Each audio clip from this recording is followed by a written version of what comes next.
ಆಧುನಿಕತೆಯತ್ತ ಸಾಗುತ್ತಿರುವಂತಹ ಇವತ್ತಿನ ಜನತೆಯ ಹಲವಾರು ಕೆಲಸಗಳನ್ನ ಚಿಟಿಕೆ ಹೊಡೆಯೋದ್ರಲ್ಲಿ ಮಾಡಿಕೊಡುವಂತಹ ಈ ಮೊಬೈಲ್ ಪೂರಕನ ಮಾರಕನ ಎಂದು ಇವತ್ತು ತಿಳಿಯೋಣ. ನನ್ನ ಮೊದಲನೇ ಪ್ರಶ್ನೆ, ಈ ಮೊಬೈಲ್ ಎನ್ನುವಂಥದ್ದು ಇನ್ ಜನರಲ್ ಇವತ್ತಿನ ಪಾಪ್ಯುಲೇಷನ್ಗೆ ಒಳ್ಳೇದ ಕೆಟ್ಟದ? ಒಂದು ಜನರಲ್ ಆನ್ಸರ್ ಕೊಡುವಂತ.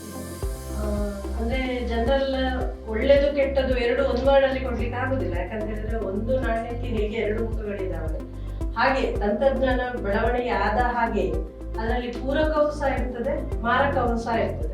ಮೊಬೈಲ್ ಬೇಡ ಅಂತ ಹೇಳಲಿಕ್ಕೂ ಆಗುದಿಲ್ಲ, ಬೇಕು ಅಂತ ಹೇಳಲಿಕ್ಕೂ ಆಗುದಿಲ್ಲ. ಆದ್ರೆ ಈಗ ನಾವು ಮೊಬೈಲ್ ಜಾಸ್ತಿ ಯೂಸ್ ಮಾಡ್ತಾ ಇರೋದ್ರಿಂದ ಅನಾಹುತಗಳೇ ಜಾಸ್ತಿ ಆಗ್ತಿದೆ ಅಂತ ಹೇಳಿ ನನ್ನ ಒಂದು ಅನಿಸಿಕೆ. ನಾವು ನೋಡುವ ಹಾಗೆ ಇವತ್ತು ಎಷ್ಟು ಟೆಕ್ನಾಲಜಿಗಳು ಮುಂದುವರೆದಿದೆ, ಎಷ್ಟೊಂದು ಕೆಲಸ ಮೊಬೈಲ್ ಇರೋದ್ರಿಂದ ಈಸಿಯಾಗಿ ನಡೀತಾ ಇದೆ. ಇವತ್ತಿನ ಯುವ ಜನಾಂಗಕ್ಕೆ ಇರ್ಬೋದು ಅಥವಾ ವರ್ಕಿಂಗ್ ಪಾಪ್ಯುಲೇಷನ್ಗೆ ಇರ್ಬೋದು, ಎಲ್ಲ ತುಂಬಾ ಈಸಿ ಮಾಡಿಕೊಟ್ಟಿದೆ, ಇನ್ಕ್ಲೂಡಿಂಗ್ ಎಫಿಷಿಯಂಟ್ ವರ್ಕ್ ಆಗ್ತಾ ಉಂಟು.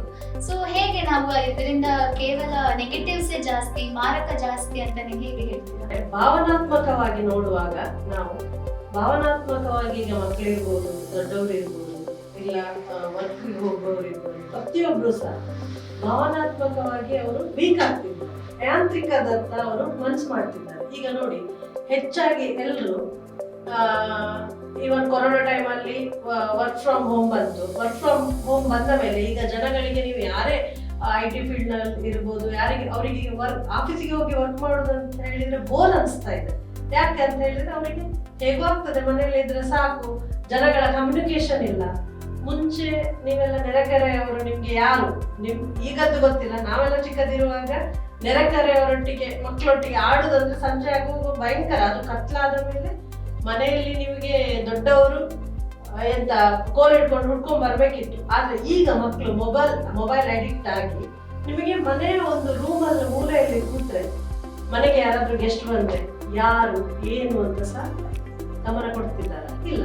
ಅವರಿಗೆ ಒಂಟಿತನವೇ ಇಷ್ಟ ಆಗ್ತಿದೆ ಆ ಯಾಂತ್ರಿಕದ ಜೀವನದೊಂದಿಗೆ. ವಿಡಿಯೋ ಕಾಲ್ ಮೂಲಕ ಎಂಗೇಜ್ಮೆಂಟ್ ಆಗುದು, ಮದುವೆ ಆಗುದು ಅಂತ ಹುಚ್ಚು ಕಾನ್ಸೆಪ್ಟ್ಗಳು ಸಹ ನಡೀತಾ ಇದೆ. ಮೊದಲೆಲ್ಲ ನಿಮಗೆ ಒಂದು ಮನೆಯಲ್ಲಿ ಮದುವೆಯ ಸಂಭ್ರಮ, ಒಂದು ನಿಶ್ಚಿತಾರ್ಥ, ಇಲ್ಲ ಏನಾದ್ರೂ ಒಂದು ಫಂಕ್ಷನ್ಸ್ ಆದ್ರೆ ಎಲ್ಲಾ ಫ್ಯಾಮಿಲಿಯವರು ಒಟ್ಟುಗೂಡಿ ಪ್ರತಿಯೊಂದನ್ನು ಮನೆಯವರೆಲ್ಲ ಸೇರಿಸಿ ಮಾಡ್ತಿದ್ರು. ಈಗ ಯಾರಿಗಾದ್ರೂ ಬರ್ಲಿಕ್ಕೆ ಎಷ್ಟೋ ಫಂಕ್ಷನ್ ಅಲ್ಲಿ ನೋಡಿದ್ದೇನೆ, ಈಗ ಯಾರಾದ್ರೂ ಒಬ್ರಿಗೆ ಬರ್ಲಿಕ್ಕೆ ಆಗ್ಲಿಲ್ಲ ಅಂತ ಹೇಳಿದ್ರೆ ಯಾರು ಆ ಫಂಕ್ಷನ್ ಅಟೆಂಡ್ ಆಗಿದ್ದಾರೆ ವಿಡಿಯೋ ಕಾಲ್ ಮಾಡಿ ತೋರಿಸು. ಹಾಗಾದ್ರೆ ಅಲ್ಲಿ ಭಾವನಾತ್ಮಕತೆ ಉಂಟಾ ಅಂತ ನಾನು ಕೇಳುದು. ಆದ್ರೆ ಹೋಗದಿದ್ರು ನಡೀತದೆ, ತೊಂದ್ರೆ ಇಲ್ಲ, ನಾವು ನೋಡ್ತೇವಲ್ಲ. ಅಂದ್ರೆ ಕಂಫರ್ಟ್ ಝೋನ್, ನಾವು ಪ್ರೋಗ್ರಾಮಿಗೆ ಹೋಗದಿದ್ರು ಪ್ರೋಗ್ರಾಮ್ ಲೈವ್ ನೋಡ್ತೇವಲ್ಲ, ಹಾಗೆ ಸಾಕ್ತದೆ.